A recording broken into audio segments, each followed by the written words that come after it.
team in Education Scotland. My colleague Alison Weatherston is also on the call, and we will both be monitoring the chat pane and supporting the conversation between yourselves and Pasi. We have Pasi Sahlberg joining us today from the University of New South Wales. I'm sure he needs very little introduction, but just so that you have an understanding of his background, Pasi is a former teacher. He's a former policy advisor to the Director General at the Ministry of Education in Finland. He's worked with the World Bank, he's worked with the European Commission, and he's currently leading research projects on teaching and learning through play, growing up digitally, and equity in education at the University of New South Wales Gonski Institute. He's recently written a book with a colleague, Tim Walker, on trust. The book, I have to say, is called In Teachers We Trust. I have my copy here. It's a great read. It's the kind of educational book that I love to read. It's accessible, it's interesting, it's engaging.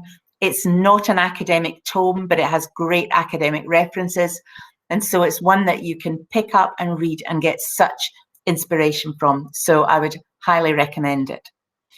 Pasi's joining us today, giving up his time to join in this international series that we're running. This is the second last of the series. And he is happy to have conversation with you. What a wonderful opportunity for us to do this. So without further ado, I'm just going to introduce Pasi to you, and let's get started.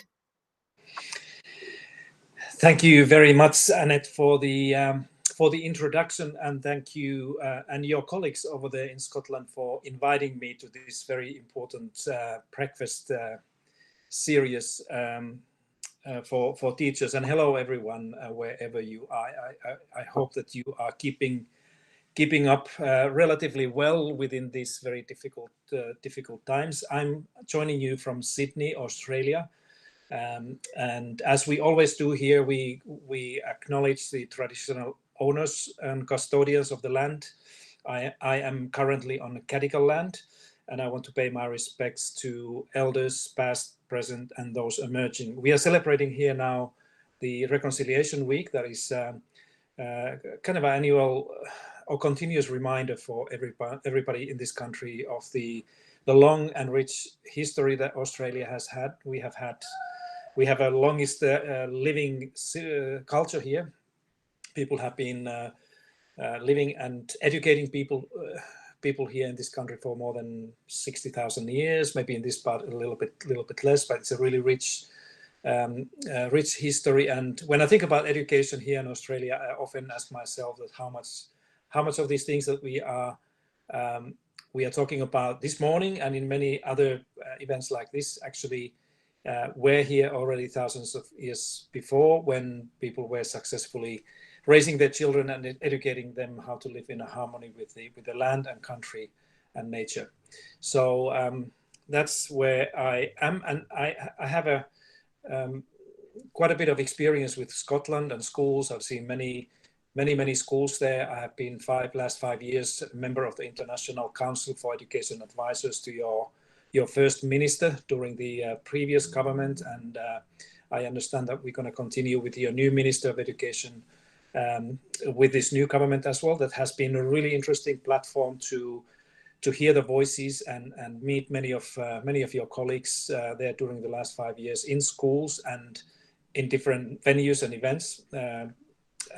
And I want to say one thing before I kick off, that I have a huge appreciation for what you do there. I mean, Scotland to me, and as I say this from the bottom of my heart, not just to want to wake you up this morning, that you are one of these positive shining examples in the world of education right now. There are many things you do, particularly your leadership in active play, outdoor play there, not in one or two schools, but throughout the system, is something that is continuously recognized here in Australia when Scotland is mentioned. But overall, the value that put to education and the efforts that you have made to make every school a good school, address the equity issues.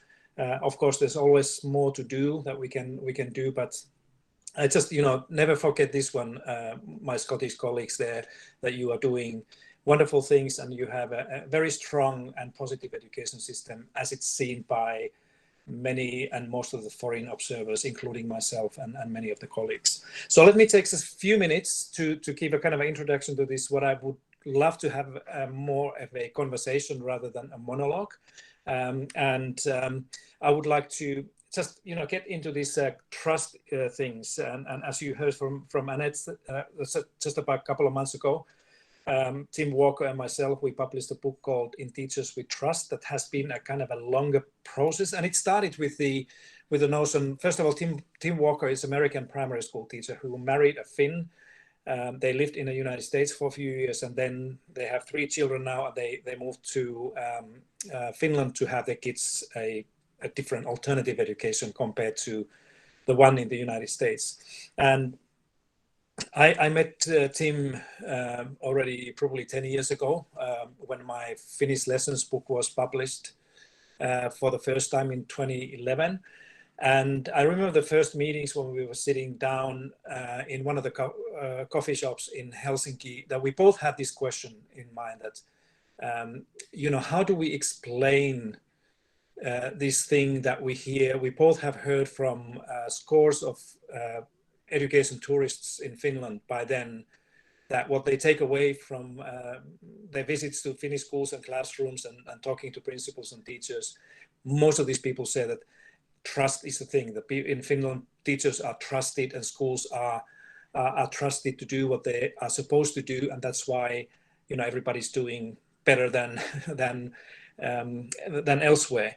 And we both kind of agree that this is the thing that is so important in the Finnish education, but we didn't know how to, what does it mean? What does it look like? And nobody had really done any work beyond this statement that you can see here. This is from our former Minister of Education when she was interviewed in the United States for one of the leading education magazines. That she was emphasizing the same thing, that our society simply trusts in our teachers. This is what she said, and this is what many people were saying in trying to explain what makes in this case the Finland's education system such a extraordinary and different in not just in terms of the students' academic outcomes, but as a place that is a very different thing.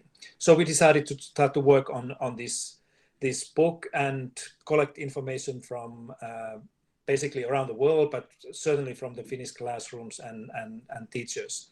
And one of those things that I really want to mention you is that if you really want to understand trust in any country, we need to ask this question: that how much social capital, or how much trust there is in general in different societies. And one thing that we know from statistics and research and surveys is that countries are very different in terms of how much citizens and people there trust one another, how confident they can be in their communities, that they can rely and trust on other people. And there is this interesting international annual experiment. I think it's run every year, and there's academic research done in the same way. It's called the Lost Wallet experiment, and it basically means that we people drop wallets in different parts of the main capital cities of different countries, and then calculate how many of those are returned to authorities or lost and found office or something like this. Year after year in Finland, almost all of these lost wallets are returned to somebody or authority, hoping that the owner would be able to find that, which is a kind of a anecdotal evidence of the fact that Finnish society seems to be a place where honesty and trust are quite highly valued. And if you have a society like that, then of course it's more natural to assume that within the school there's more trust between people, including between teachers and students, but also that the society as a whole trusts teachers and schools, just like a minister was saying there. So in our book, In Teachers We Trust, we have one anecdote that we try to show, particularly our North American readers, that how differently Finnish parents expectations of independence of their children play out in Finland compared to many other countries. I live here in Australia, and I can tell you one thing, that if you look at this list of things that Finnish parents, according to the national survey, assume that their kids will do independently, this could never happen here in Australia. It's unheard that somebody would go at the age of 9 alone to a football practice that is about a mile away, or that the 11-year-old would go and see the dentist alone. And so, many of these, this just illustrates this thing that there's something in the Nordic societies, it's the same in Norway, Sweden, and Finland, that the societies are just built in a different ways. And if the parents are expecting such a things that you see here from their children, then of course it means that the parents kind of trust and are confident with their own children and their ability to do what they are supposed to do. And this is exactly where the trust actually begins with. So I'm going to show you very quickly, and I'm not going to take more than a few minutes to finish this so that we can have a conversation. Just for those who are kind of curious to see how I see as a Finnish educator here, I've been here now 2.5 years. We have two children in the school system, and my wife works very closely with this primary school where our kids are, and I do work with the tens of schools here. And this is how I see this very quick comparison of what Finland does in terms of this trust and the system, and Australia does. If we look at the system in Finland, there's the education system has a very light administration that relies on clear responsibilities and trust as a key drivers of the system. So everything has been removed. It's not absolutely necessary in running the system. Here in Australia, we have very heavy administration, and that administration is designed on the basis of consequential or even punitive accountability and control as the key drivers. It's a very, very different culture. And it's very hard in that type of culture to cultivate the trust, even if you wanted to do that as a teacher or principal, because of the way the system is designed. If we look at the schools in Finland, the Finnish schools are characterized by what we call a collective autonomy and trust in schools, or in teachers in this case, to make the decisions regarding what they teach, how they teach, student assessments, and many other things. So it's basically this core thing is done by the school and teachers. Here in Australia, on the other hand, we have what I call the administrative autonomy and compliance with the regulations in the system, because that is a kind of a driving way of running a school and being a teacher. And again, it's a very different culture. It makes you feel very differently if you're a teacher or principal in a school. And then finally, if we look at the teachers in Finland, you probably know this, that the teachers in Finland are highly trusted, and it's the collective responsibility for all aspects of teaching and learning that the teachers are doing, including designing the curriculum, choosing the pedagogy, the teaching methods, and assessing how well the kids have been learning these things.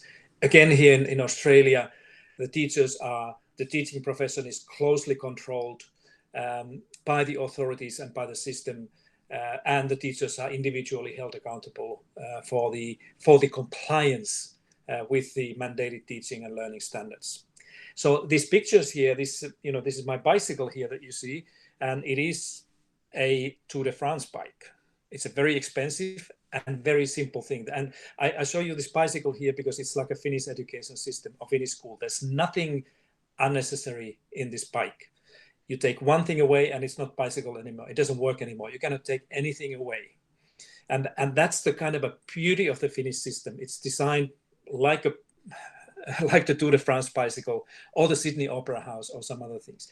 Whereas the Australian education system or school is like a Christmas tree, that there's so much decoration and lights and colors there that you cannot see the tree anymore. You don't actually know that there's a tree behind there because there's so much stuff, and often unnecessary stuff, that has been kind of added into this tree during the course of the years. A common way of trying to reform education here in Australia is to bring in new things, ask teachers and schools to do more without taking anything away from the system.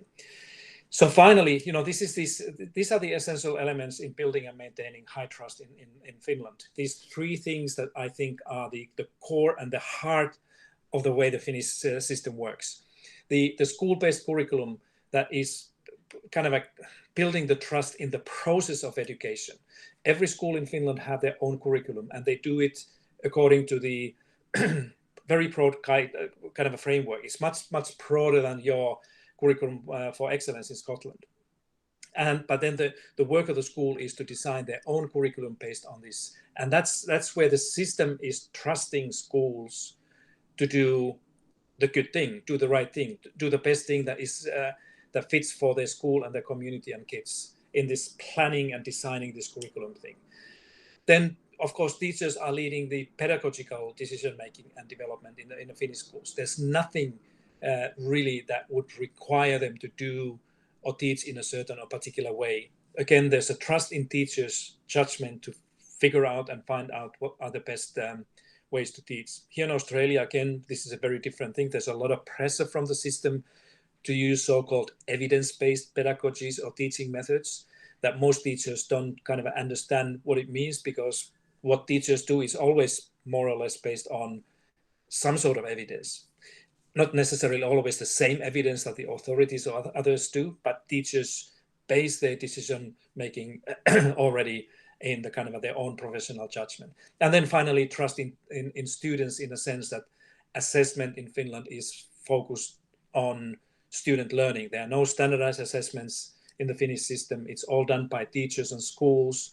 The system is monitored by using sample-based assessments that don't really harm or intervene in the process of teaching and learning in Finland.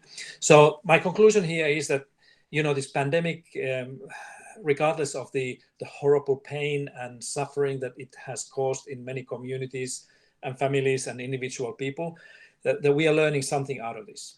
And it is, when it comes to education, that, and this is how I phrase it, that the more successful education systems are those that are flexible, creative, and trustworthy, to find the best ways to navigate safely in this sea of uncertainty that we are living in. So that brings this trust also into this picture of the whole systems, and why is it so important in the future to be built as part of the system, education system. So let me stop here. Here are a couple of my books in Teachers We Trust that Annette so nicely introduced. And the very new, the latest edition of Finnish Lessons 3.0 here speaks about these same things, and speaks in a much more detailed way also about these things that I mentioned to you about designing the Finnish education system. Let me stop here, and happy to take part in the conversation right now. Thanks, Pasi. While we give people time to write any questions or comments in the chat, I'm just going to ask you a little about the last slide that you had, because there's a lovely quote in your book about the pandemic that I'm going to read out for everyone, because it just caught my imagination in terms of responses to the pandemic. And the book says, how much can we trust in teachers' judgment about how best to deal with the disruption of face-to-face teaching when school buildings were closed for weeks and in some places months?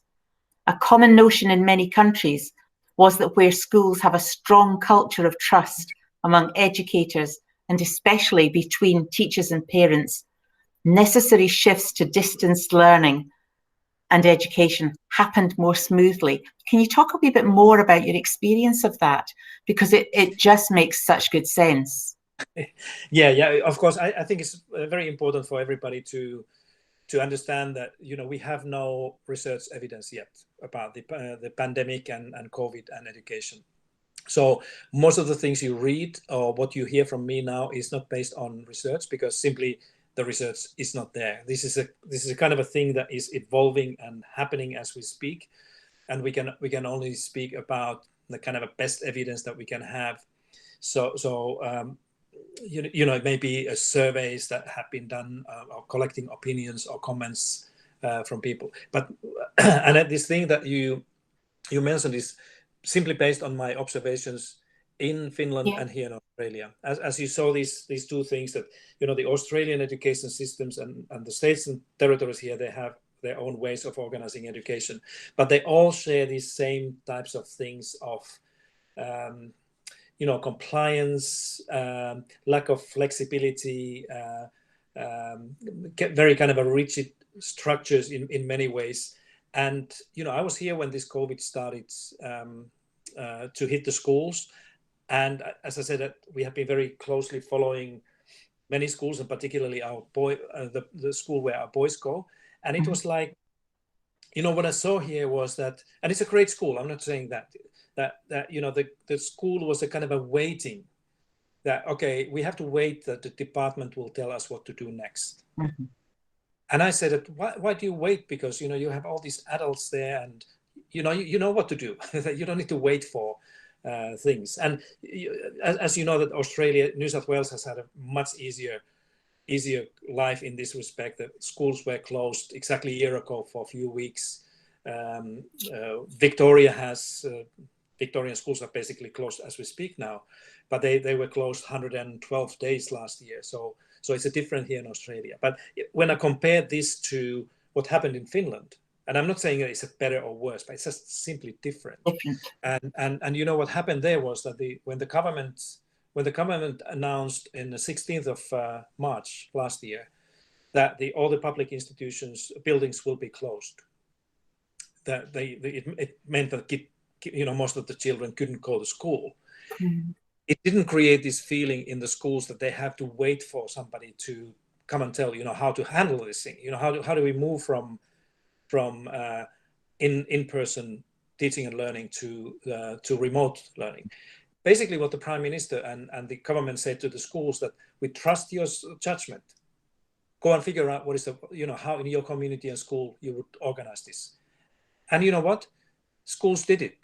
Very few schools complain that we need guidelines or directives, and most of the schools actually, their strategy to survive in this school closures was driven by health, which was kind of an interesting thing, that the main concern was children's well-being and mental health and health as a consequence of closing the schools. And so that's where this notion that you read in the book comes from, that I was kind of hit by this type of thing that I've never seen before. I've never seen anything so concrete and so fundamentally different behavior in the education systems that I saw a year ago when I looked at the schools and school system here, where the reaction really was that we have to wait until there's a kind of a guidelines or order from the department what to do. And this was not the case in the Finnish system. So just think about it, what it is when we are thinking about schooling in a more kind of a normal situation, how much flexibility and trust in schools, decision making and judgment can improve what the schools are doing. Yeah.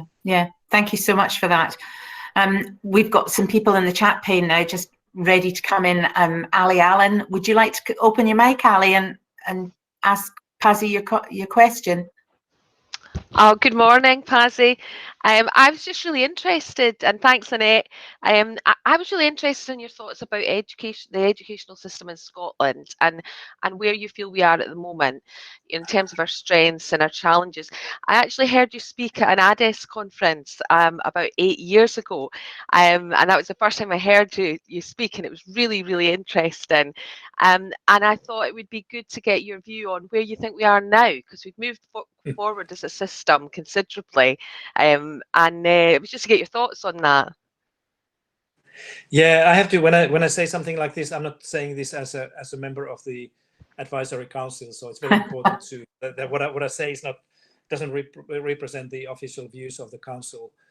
Just simply what I've seen. I think it's a fair question that you were asking really, and in some ways I think there's similar ways that I was thinking 8 years ago, if I was right, that it was that when I look at the Scottish system, when I visit the schools, I see similar things here, is that you could probably do more if there was more kind of a flexibility and trust in schools' judgment.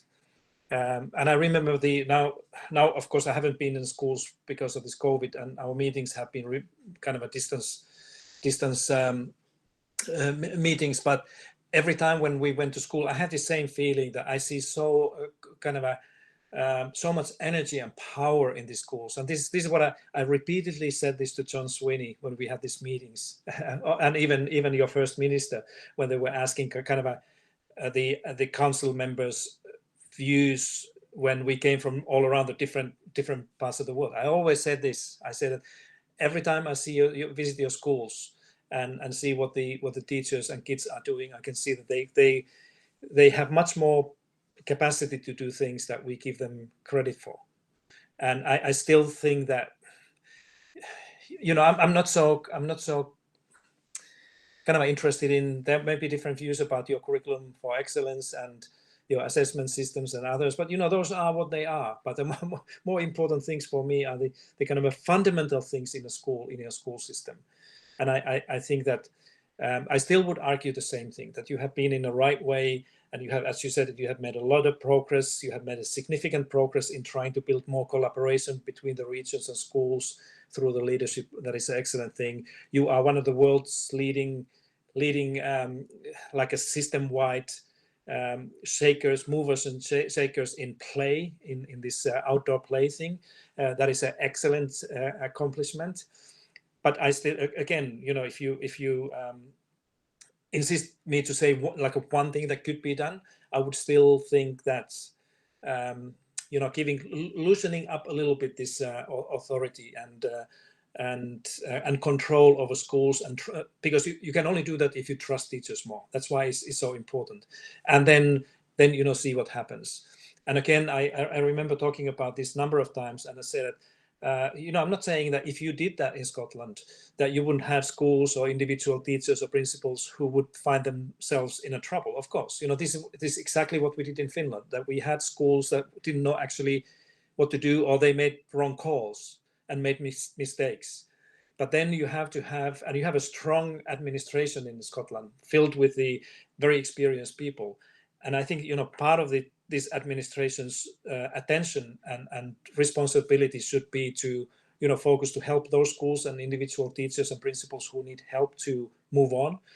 But then, most of your schools would know exactly what to do, how to make the best learning opportunities for the kids in their communities, if this was just a kind of a clearly expected by the system. But now I think that it's still probably too closely, held by the authorities, like this kind of and it's a political thing, of course. I know that it's a kind of a fierce thing in a Scottish politics as well, that when somebody makes a mistake in education, you're in the front page of all your newspapers and others, which is a kind of an understandable thing. But again, I think that you still have more capacity there in your schools and within your system because of your great teachers and principals and kids, that they could do much more if you just would able to trust one another a little bit more and say let's do it. I hope that the COVID pandemic will change this,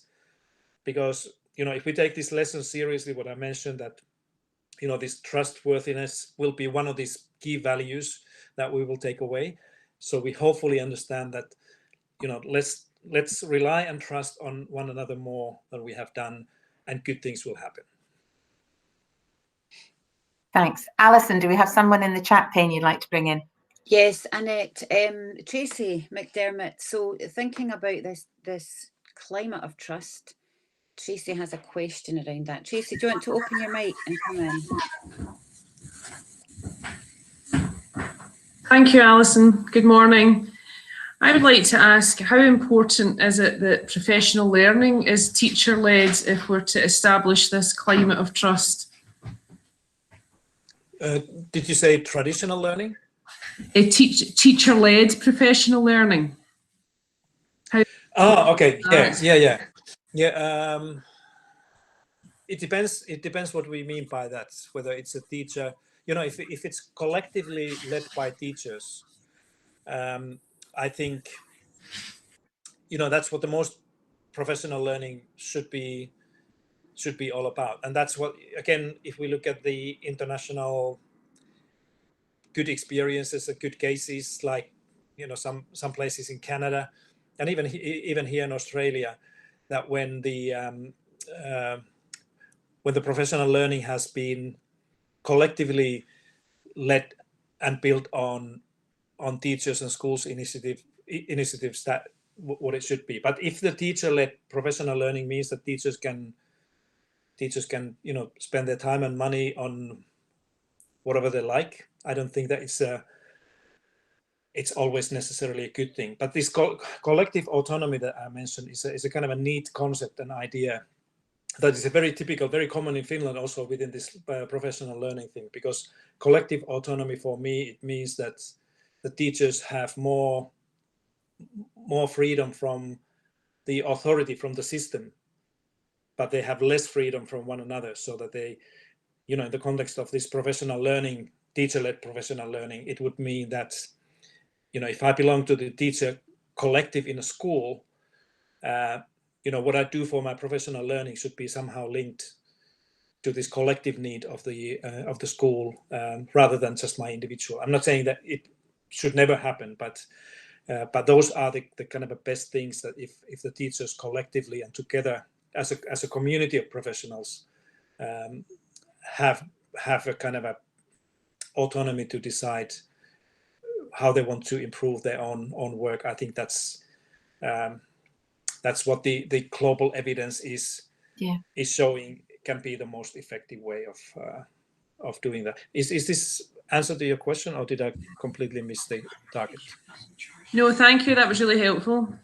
Thank you. And thanks, Pasi. That chimes very well with the conversation we had with Simon Breakspear last week. At the same time, he was talking about this very area in terms of that collective responsibility for taking forward pedagogy in schools. Yeah. We have a question now from Andrew McLaughlin. Andrew, would you like to open your mic and ask your question? Yeah, morning, folks. Pasi, thank you very much. The question's really about language. The kind of key part of this is how good is our school is the kind of improvement document that we all work towards, and it uses the word trust only 3 times. Twice when talking about working with families, once when talking about wider partnerships. Do you think that the lack of explicit focus on trust as an improvement indicator will make it harder for Scottish schools to see the benefits? Yeah, it's a good question, Andrew. And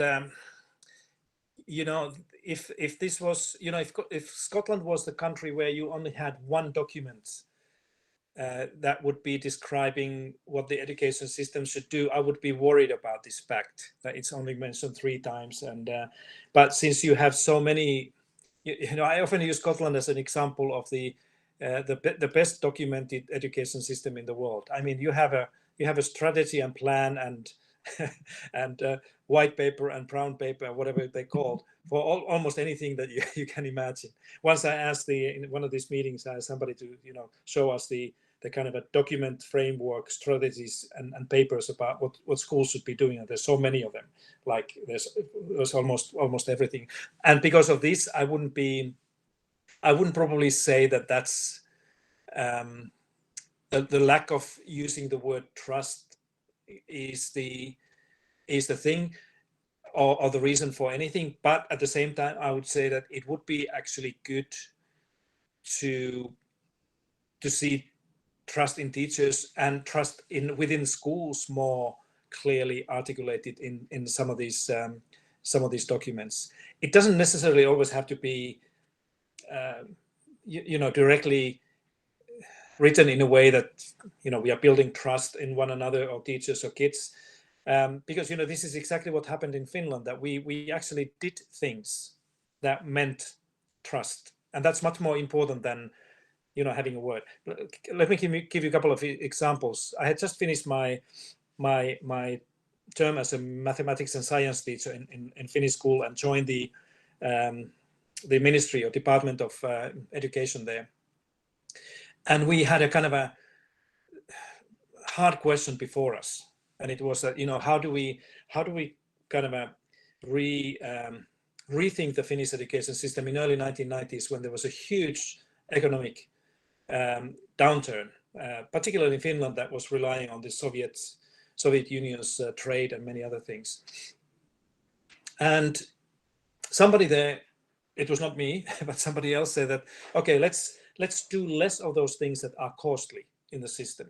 Like we abolished did away the inspectorate. You know, I was the last chief inspector. It's not the same chief inspector than in Scotland or in UK, but I was the last inspector in the Finnish administration that was ever hired. After that, the whole thing was abolished. And of course, you know, nobody said that we do this because we trust teachers. But, you know, this was the response from teachers when they realized that, you know, there's no inspectorate anymore. So what does it mean? And, you know, as I began to receive these phone calls from principals and others who said that, so do you really trust us so much that you allow us to, you know, do these things as we wish? I said, no, we don't. We want you to inspect one another. And that's also kind of a smart thing to do. But everybody read this as a kind of a trust. We didn't say that, you know, we trust you. People kind of experience that this is the trust. Same thing with the textbooks. At the same time, you know, when I was a teacher, I could only use the textbooks that were stamped by the department. And this was highly costly and slow process for the administration to do that. So we said, okay, we don't need to do that. We sent a letter to schools, said that you can use whatever you want. And the back came phone calls saying that, so do you really trust our judgment in deciding which textbooks we use? Can you imagine this? What a ridiculous question. I said, of course we do. You can do whatever you want. And then we went to this curriculum thing that I mentioned in 1994. And we asked every school to figure out the content, the syllabi, you know, how to order the different, like a mathematics, in what order you teach these things. A very complicated and costly thing if you do it for every school as an administration. Same thing. You know, the principals called us and said that, do you really trust our judgment in deciding how to organize teaching and learning? I said, that's your basic thing. You know, if you don't know how to do that, who knows? And so what I'm trying to tell you, Andrew, is that for me, it's not so important that the documents will directly use the word trust, because it could also be misunderstood that if we did it. I think it's much more important that, you know, for example, your curriculum for excellence and all the related documents that guide the implementation or use of that would clearly indicate that there are certain things within that, the main instrument in your school system that are based on, you know, trusting teachers and schools' judgment to do the right thing. And if you do that, you don't need to even mention trust, because everybody will realize that, okay, so we are trusting one another. And, you know, finally in Finland, this student assessment thing is the same thing, that we don't have anything like you have in Scotland and many other countries that would be testing kids like regularly. And this is again the same thing, that we have to trust teachers and schools' judgment on. One of the most important things in education is that, you know, how much and how well kids are learning. And again, you know, how the schools and teachers feel that, experience that, is that, you know, I'm trusted as a teacher to judge each and every kid in my classroom in terms of, you know, how well they're learning or what they need to do more. And they couldn't be a stronger thing to, you know, build this sense of trust within the school than this one. So that's why, you know, as soon as you take this assessment thing away and put it to the authority and say that it's the authority's duty to decide how your kids in the school learn, then you as a teacher feel like, you know, I don't have any role in this, or that, you know, the authorities don't trust me as somebody who would have a voice or say in, you know, what the kids are learning. So that's why I think it's good to have this trust there, but it's more important to have these documents and policies and strategies built in a way that kind of indicate directly that we are building a kind of a trust-based culture in the school and education through these different instruments. Thanks, Pasi. That's a cracking answer. I think the end of that answer especially is particularly pertinent in our secondary schools right now, where we're all juggling with the assessment of the kids. So thank you for that. Yeah, thanks, Andrew. Thanks, Pasi. And I was also struck by the fact that trust is one of our professional values in Scotland, Pasi, and our professional standards have just been refreshed. And trust is one of those values. And rather than it being written on paper, as you say, how do we really engage with that and have those conversations? It's an opportunity as the new standards come become with us in August, that we spend some time really in thinking about that together, which brings in Rosemary Grady, who has a similar comment to make. Suzanne and John, we haven't forgotten you, but Rosemary's comment kind of relates to what Pasi's just been saying. So we'll go to Rosemary just now, and then we'll invite Suzanne and John after that. Rosemary, would you like to open your mic and make your point? Thank you. Yeah, hi there, everybody. Pasi, yeah, I was just thinking that was a great response there. I suppose echoes a lot of what I was thinking when I put that comment in the chat. We can put words into policies, but that's actually what is experienced day to day in our system, in our interactions and our actions with each other. It means whether trust is, part of our culture and our system or not. So it is more than words, isn't it? And I think that's, if I understand what you were saying there, I think it's more than just putting these words and these concepts into policy. It actually has to happen in those interactions that happen every day from whatever level of the system that we're functioning within. So that a lot of things can feel kind of counterintuitive. So if we're promoting empowerment and voice, agency, trust, if we're saying these are the things that we believe are vital in our system, yet the system can work against some of those things because of the assessment processes or because of perhaps inspection processes. Those, I suppose, bring tensions in the system. And what we say where we stand for sometimes then isn't played out in reality. I think that's probably what the point I was hoping to make. Thank you. Thanks, Rosemary. And perhaps that brings us in then to Suzanne. Suzanne, are you still there? Would you like to ask your question? Yes, I hope that you can hear me, and thank you so much for allowing me to participate in this webinar. Pasi, thank you very much. And in fact, I think the question I have is, you described a situation in Australia where teachers and school leaders were waiting for direction, and I actually recognise that situation myself. I'm working from Ireland, but I also work with the OECD on an international project. In many ways, the question I had was, what were the first steps needed to create the conditions by which teachers and school leaders would feel confident with their autonomy rather than feeling abandoned or yet another set of expectations being placed on them? In some ways, your answer, your previous answer gave a really good roadmap on what those steps might be. But I wonder if you could just speak very briefly to that question of how teachers and school leaders are actually supported to accept the autonomy and live that autonomy. Yeah, thanks, Suzanne. This is a great question. I think the first thing really is that we need to be very clear about the expectations that come with these new cultural entities like autonomy or collective autonomy and trust and many other things that people need to understand that correctly. I remember back home in Finland that we spent quite a bit of time actually trying to make sure that people would not understand this increasing autonomy and trust as a kind of a toxic or kind of an ill freedom that that you can do whatever you want to do. There were some comments by parents and some politicians were saying that everything will be a chaos now because schools and teachers can do whatever they want to do, and of course you cannot behave like this.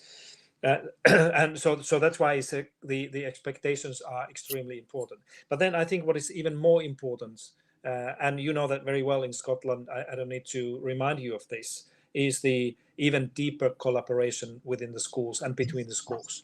That's extremely important element in building the trust-based cultures within the schools and between the schools as well, and even within the entire education system.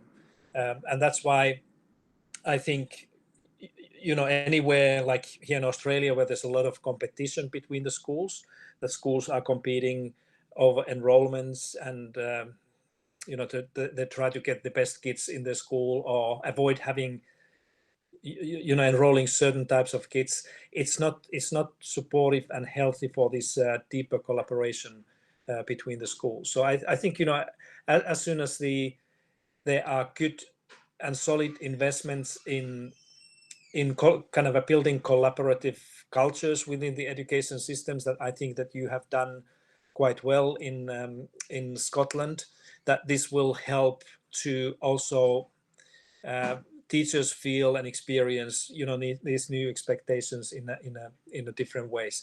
I'm a kind of a big fan of this type of logic, that when we are expecting schools to do something new, and it's an easy thing to, you know, write 3 things that I think that schools should do more or better. But I think at the same time we should also be very clear about what the schools can stop doing. And this is particularly true in Scotland. It's a huge issue here in Australia, that, you know, if we just ask schools to do more and put them more expectations without telling them that, you know, at the same time you can stop doing, you know, these following things, or do less of them, or organize them in a different way that you will have time to do new things, very little will actually happen. Thank you so much for your response. I'm wondering if, in order, and thank you particularly for your final remarks, because I think that's really important. You know, so sometimes the expectations just seem to pile on one after the other, and the whole system then feels overburdened. And for the teacher in the classroom, that's really, really a very difficult situation to live in. Just on a very practical point, are schools and teachers given dedicated time for working out, for example, the curriculum they're going to teach, the assessment approach they're going to take, etc.? Where? In Finland. Oh yeah, absolutely, sure. You know, if you look at the OECD statistics about the teaching hours that teachers are teaching, or even more importantly, the required compulsory instruction hours that kids should have, Finland is having one of the least, the kind of a lightest teaching loads and study hours for kids, which means that, you know, there's much less time that will go in Finnish schools to these programmed or scheduled or mandatory activities, and that's why there's much more time in schools, in all the Finnish schools, to do other things. Honestly, in the Finnish system, it's a primarily a leadership issue. So if you have a school leader who is able to, you know, coach the school team, the team of teachers in a way that everybody's, you know, moving to the same direction, they're often able to have even more time and resources out of the school stuff, that in the cases where the leadership is not able to do that. But, you know, for example, compared to the Australian thing, we have again, according to the OECD statistics, we have the the Australian kids have more compulsory instruction time in schools here than any other country in the world. So they're really loaded. And teachers, you know, the teachers in New South Wales, teachers' average working week is 55 hours, and school principals work on average 62 hours a week here. So you cannot, you know, that's why here, for example, there's no way that you can ask teachers of schools to do even minor things more without saying that, you know, if you do this, then you can stop doing something else. That's why it's extremely important. And by the way, it's the same with the kids. That we cannot just bring new things, new stuff to children and say that now we expect that you learn this one as well, without saying that, you know, we can pay less attention to some other things. And children also must have this feeling that, you know, it's a realistic, these expectations that we are putting there. Otherwise, we're going to see these, you know, these statistics about their mental health and well-being just going down and down. Thank you, Pasi. That's really helpful. I'm going to bring in John Rutter. We're down to our last 9 minutes, so we're running out of time fast. So, John, would you like to come in, please? And I think you're going to talk about assessment. Yes, please. Good morning, everyone. So, Pasi, I'm just wondering if each school, especially at secondary level, is doing their own kind of assessments of pupils' learning at their exit point. How does that translate to any sort of standardization when they if they want to go to university or into employment or onto college? What do the next step? What do they look for with pupils who are coming out of school? Thanks, John. Is your question related to Finland or in general? Yes, please. Yeah, no, I'm just because obviously we have a lot of conversation about assessment at the moment, especially with what's going on. So, Yeah, how the Finnish system works is that there is the only external standardized examination is at the very end of the high school. So it's when the students are 18 or 19 years old, just before they leave the upper secondary school and go to tertiary education or somewhere else. So they need to have this final examination. That is a very peculiar arrangement. It's been revised and reformed during the last few years. It's a 165 years old establishment, so it's been there forever. And in my Finnish lessons 3.0, I have a detailed description of what does it look like. But make no mistake that Finland has we have this quality control at exit of the school system, but that's the only one. There are people like myself. I was teaching in the senior secondary school for many years, mathematics and science, and I sometimes hated the idea that there is an examination, because closer you get to this exit point and examination, the more young people were focusing on telling me things like, don't teach me this crap because it was an exam last year, so teach me something that they're going to ask this year. And I hated that. I said, we need to learn these things regardless. But at the same time, I felt that without any examination there at the end of the high school, if we didn't have anything, many of my students would probably just take it easy. When the going gets tough in physics or mathematics, they say, no, who cares? I don't need to do this. But they needed to have this kind of a stick there in the end. So that's what it's used for, the the next level, whatever the kids are doing, whether they go to university or something else, that they will have this what we call a matriculation examination over there. But all the other things are decided by teachers. The school diploma that they get with them, that will give them their marks and grades in all the subjects, is all done by teachers, and there's no external tests or assessments that would guide that one. So it's a kind of a combination of external examination grades that they have, and then the school-based assessments, and that forms the students like a school leaving portfolio that they have with them. Right. Okay. And so just the external the examination at the end, is that just one exam, or do they have coursework, or does the coursework go into the school diploma? Yeah, it's a good question, John. It is like it's like a one examination, but it has students they have to do 4 exams, and it's like a Finnish mother tongue, mathematics, Swedish language, and something else. But they have to choose 4, minimum of 4, and then they can top it up to, I think this year, last week when they graduated, there were some students who did 11 or 12 subjects, depending on what you want to study.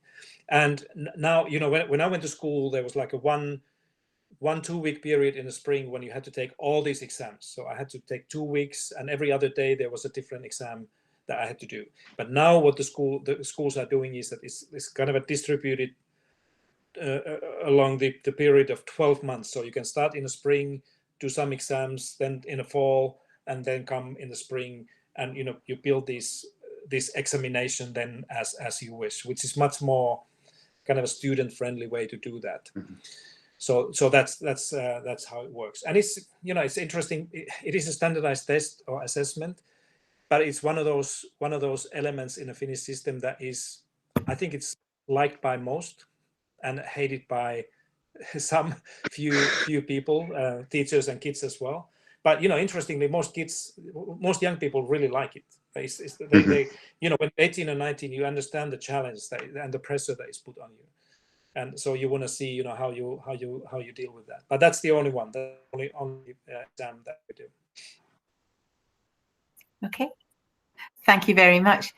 Okay. Thanks, John. Great question, Pasi. That's us almost at the very end of our time.